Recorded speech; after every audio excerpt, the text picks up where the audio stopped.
umaga po sa inyo mga ka-farmer. Dumating na po yung ating mga alagang sisiw, yung in-order natin sa Laguna. Dumating po sila ng bandang alas 12:30. Kasi po may deliver pa sila papuntang Bicol. Dinaan lang po nila yung ating order. Sila po yung nanggaling pa ng Laguna. Tapos dinaan lang po itong sisiw sa atin. Tapos dumiretso na po sila ng Bicol. Salamat po sa iyo, Ate Cleo. Salamat po sa mag-deliver. Ito po yung ating mga in-order na sisiw sa kanya.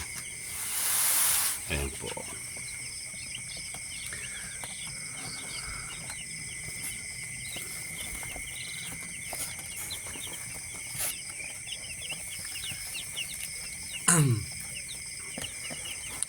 Yung mga sisiw po na day old, ang kulay po niya ay pantay.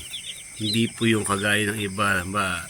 Yung pakpak nila ay medyo maputi na. Pag medyo maputi na po yung pakpak nun, ibig sabihin po, hindi na po yung day old. Tapos po, ang timbang niya ay 42 grams. Tapos po dapat yung kanilang paa ay malalaki. Hindi po dehydrated o yung parang tuyot. Dapat po ganyan.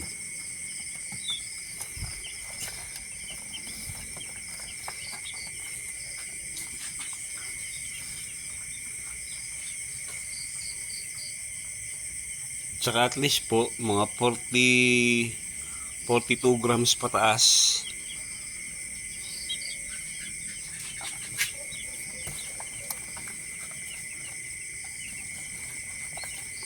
Pucha.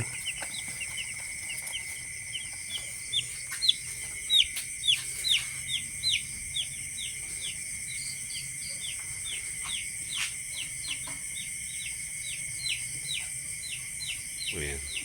Yan po, pantay po yung kanyang kulay. Yan, yung pakpak po niya. Ibig sabihin, day old po yan.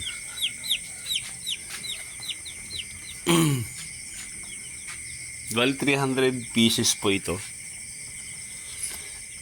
Kanina ko pa sila nilagay dyan sa loob na na para makapag-adjust sila sa init sa loob.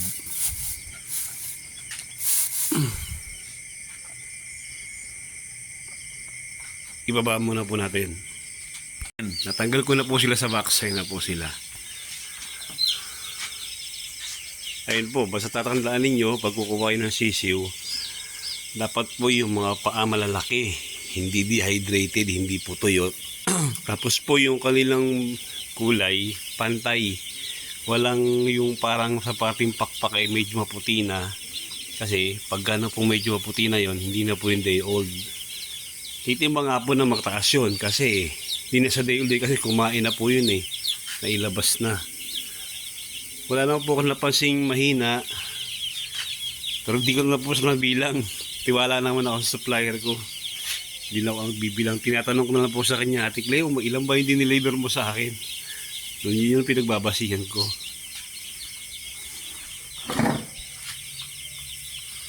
Tapos po dapat active sila. Ay, kagaya niya Wala pa po yung tubig, hindi ko pa nabibigyan ng tubig. Pero tingnan nyo naman. Active na yung reflex nila. Tapos po dapat walang walang yung may tama sa puwet. Pag nakita niyo parang wala naman po. Yung parang marami po yung puwet niya. May tawag po iba dun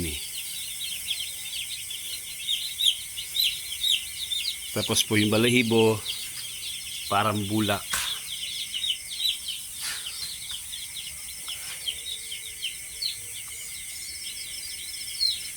Parang tansya ko lang baka 3 araw kailangan na akong maglipat uli kasi medyo marami pala sila sa 150. Pero kaya pa yun ng 150.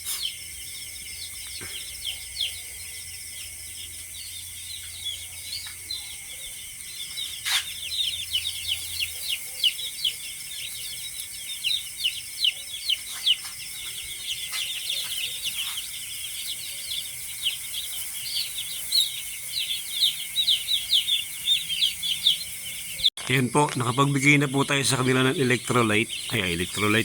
Dextrose powder po pala. Para ma-rehydrate naman sila. Mamaya na po tayo magkapakain. Siguro bandang alas 5 ng umaga. Okay naman po sila. Hindi naman po masyadong ano.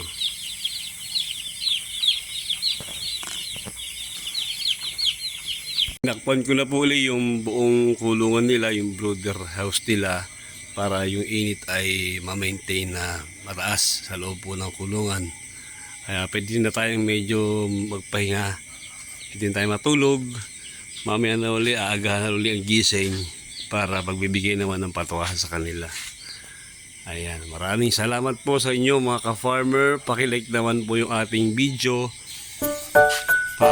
Paki-subscribe na rin po yung aming channel. Maraming salamat po sa mga bago nag-subscribe tsaka walang sawang nanonood ng ating mga vlog.